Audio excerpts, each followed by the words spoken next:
Something huge is brewing in Oklahoma City as they are on the verge of creating a dynasty. But there is one player that absolutely has to figure out what his role is going to be with the Thunder. And playing in EuroBasket, this gives Ousmane Dieng the perfect chance and opportunity to showcase why he was drafted by the Thunder with the 11th overall pick. And I say he was drafted by the Thunder. He was drafted by the Knicks on draft night, then traded to the Thunder. All right, blah, blah, blah, a bunch of stuff going on over there. But he's been a Thunder his entire career. He hasn't really showcased, though, what kind of player he is. He's starting to look like a bust, a lottery pick that just isn't really carving any sort of spot in the rotation for the Thunder. They just won a championship. All right, they have the same team as they did last season going into this season. No changes whatsoever besides Dylan Jones practically being replaced by Thomas Sorber. But even then, that's not really going to affect much this season. You're gonna see impacts of that in the 2026-2027 season. That's when you start to see that show up a little bit.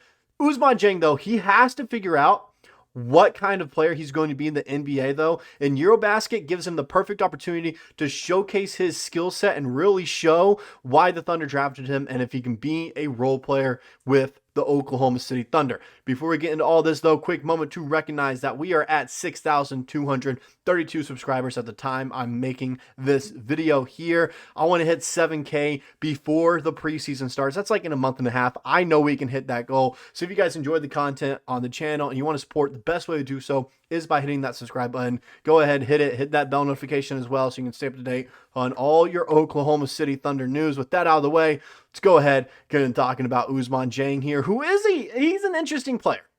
All right, he really is, as it almost feels like there's no kind of role for him on the team. He's like the 13th man on the team right now.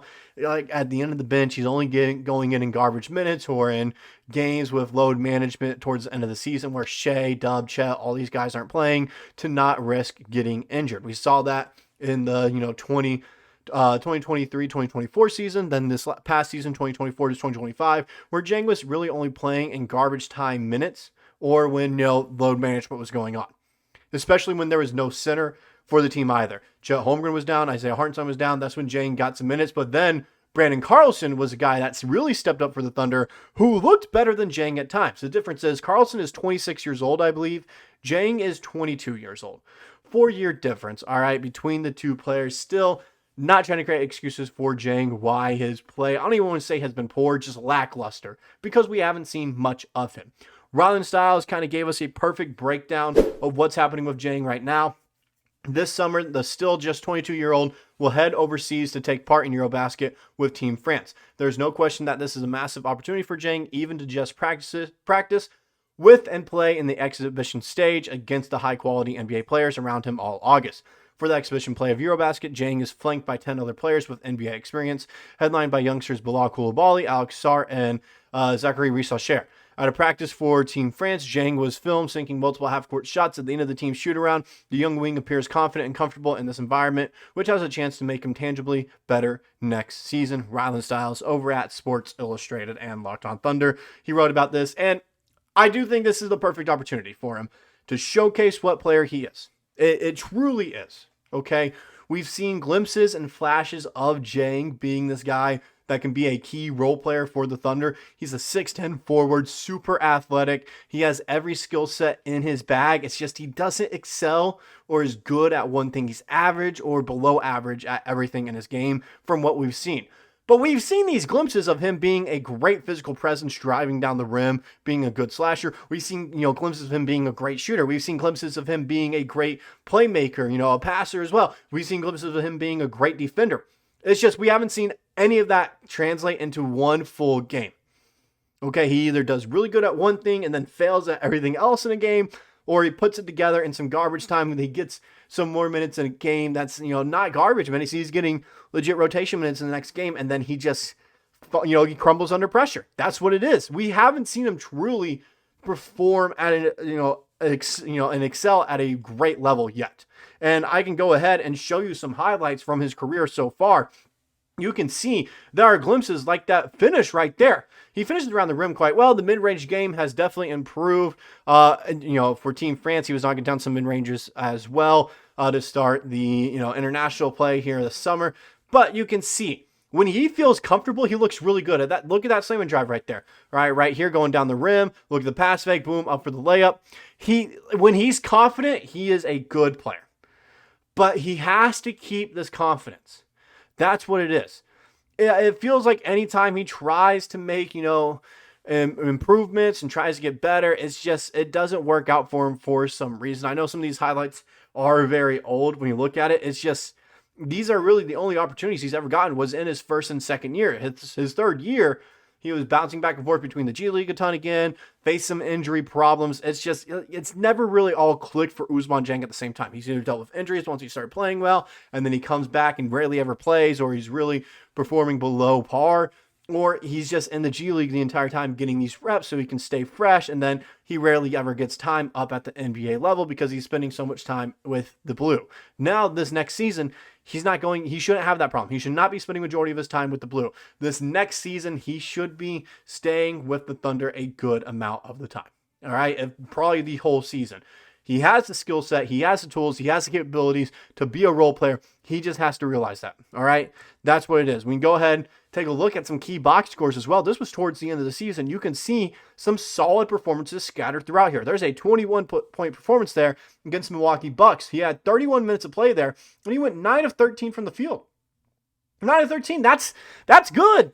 That's good shooting numbers. 3 of 5 from 3. Like, he has these kinds of games where it's like, man, the Thunder got another one, and then he has a game where it's like, oh my goodness, he's back to his old self. I'm trying to find one of these in here. Looking up just a bunch of 0-point performances. Now those are all with like 2 minutes of play, not a ton of time either. This game against the Trailblazers, he had 11 minutes of play, only got up 2 shots. It's just a lot of lackluster performances when I look at it. It's just, I want to see more from him.